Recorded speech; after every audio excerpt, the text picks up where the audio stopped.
This is group 3, the superficial back muscles. And we're going to start with one that we've already looked at previously as we were, well, we did, you haven't yet, but anyway, this is the latissimus dorsi right here.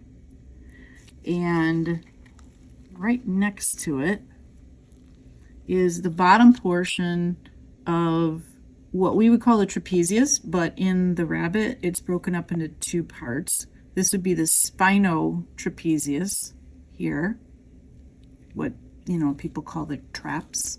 And then up here is the acromiotrapezius, and that kind of runs down this way. And there's some fascia that covers this up, but we had to take that off to be able to see some of the muscles underneath here. So here's spinotrapezius and then acromiotrapezius.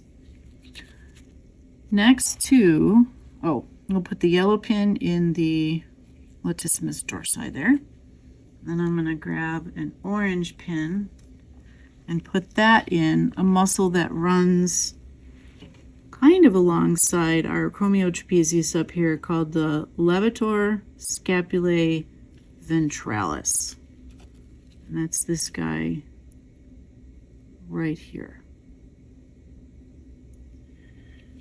We're going to switch sides and go to the left side of the rabbit and look at some of the deep shoulder muscles, or deep back. We'll go with white for this muscle here, which is our rhomboid capitis. And these next 3 muscles I'm going to talk about as a group are called the rhomboideus.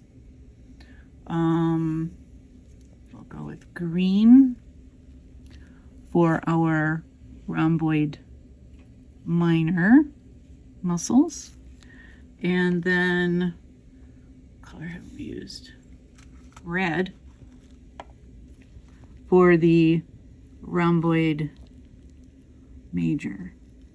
I was going to hope that would go. There we go.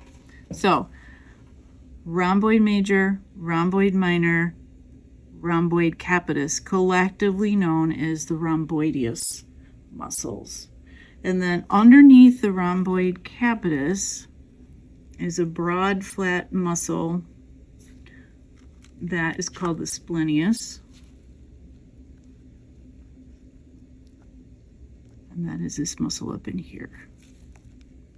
So to review, we've got rhomboid capitis, rhomboid minor, rhomboid major, splenius, and then back over to the other side, spinotrapezius, acromiotrapezius, levator scapulae ventralis, and latissimus dorsi.